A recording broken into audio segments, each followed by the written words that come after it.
वक्फ कानून पर पश्चिम बंगाल में बवाल देखने को मिल रहा है, जहां मुर्शिदाबाद के जंगीपुरा में तोड़फोड़ और आगजनी की गई है। पुलिस ने प्रदर्शनकारियों के खिलाफ लाठीचार्ज किया है। मुर्शिदाबाद में हिंसा हुई और उसके बाद एक्शन में प्रशासन नजर आ रहा है। इंटरनेट सेवाएं बंद कर दी हैं, धारा 163 लागू कर दी गई है। मुर्शिदाबाद जिले के ये वक्फ संशोधन जो कानून लाया गया है उसके तहत तो उसका विरोध हो रहा था और विरोध हिंसक हो गया। इस दौरान पुलिस पर पथराव हुआ, साथ ही उनकी गाड़ियों में आग भी लगा दी गई।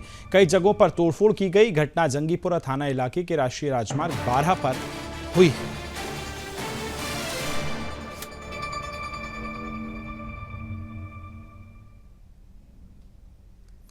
तो आपने देखा कि किस तरह से यहाँ की जो तस्वीरें सामने आ रही हैं वो भी हमने आपको दिखाया है। सीधा चलेंगे, सहयोगी संगीता मेरे साथ जुड़ गई हैं। संगीता, ये बताइए, एक तरफ वक्फ संशोधन कानून बन चुका है, राष्ट्रपति की मुहर लग गई है, केंद्रीय गृह मंत्री अमित शाह कहते हैं कि देश को मानना पड़ेगा, लेकिन ऐसे कौन उपद्रवी लोग हैं जो कानून को चैलेंज कर रहे हैं, खाकी को चैलेंज कर रहे हैं और सरेआम हिंसा कर रहे हैं? देखिए विकास, मैं आपको बता दूं कि जिस जगह ये जो हिंसक प्रदर्शन हो रहे हैं वो है मुर्शिदाबाद का इलाका, और ये वही मुर्शिदाबाद है जहां पर हिंदुओं पर लगातार जो है अत्याचार के मामले सामने आते हैं। हिंदुओं के त्यौहार के दौरान देखा जाता है कि किस तरह से जो हिंदुओं के त्यौहार में जो कट्टरपंथी है, वहाँ के जो मुस्लिम संघ जो बहुल हो चुके हैं, वो किस तरह से हिंदुओं को परेशान करते हैं।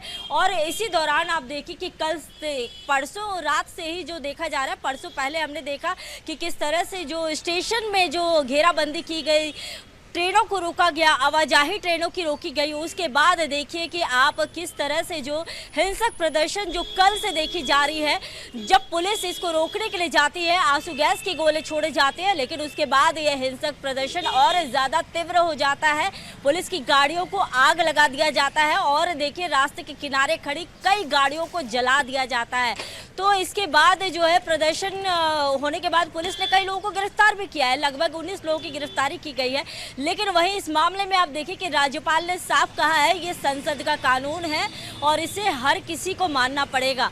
लेकिन आप ये देखिए कि इसमें राजनीति भी हो रही है, जहां एक और जो पश्चिम बंगाल बीजेपी जो विपक्षी पार्टी है, बड़ी पार्टी है, उनका कहना है कि ये सब एक सोची समझी साजिश के तहत की जा रही है, इन्हें बढ़ावा दिया जा रहा है। और जिसके नेतृत्व में किया जा रहा था वो है मंत्री सिद्दकुल्ला, जिस पर ये आरोप लग रहे हैं कि इन्होंने इस हिंसक प्रदर्शन को जो है और ज़्यादा मतलब हिंसक प्रदर्शन हुए, उनके जो भी उनके तरफ से कहा गया, जिसके बाद ये प्रदर्शन हुए। और साथ ही देखिए जो वक्फ बिल के खिलाफ जो प्रदर्शन है, ये पिछले दिनों ईद के दिन के बाद से ही, हम ईद के दिन की बात कर रहे हैं, ये शुक्रवार को जिस दिन जुमे की नमाज हो रही थी उसके बाद से ही हम कलकत्ता में भी देखे थे कि पार्क सर्कस में किस तरह से लोगों का भीड़ हुआ था। जुमे के नमाज के बाद लोग पार्क सर्कस में जुटे थे और उसके बाद कई लोगों के जो बयान भी सामने आए थे, जिसमें उन्होंने कहा था कि साफ कहा था कि अगर नहीं वक्फ संशोधन कानून वापस लिया जाता है तो हम पूरे पश्चिम बंगाल में जगह जगह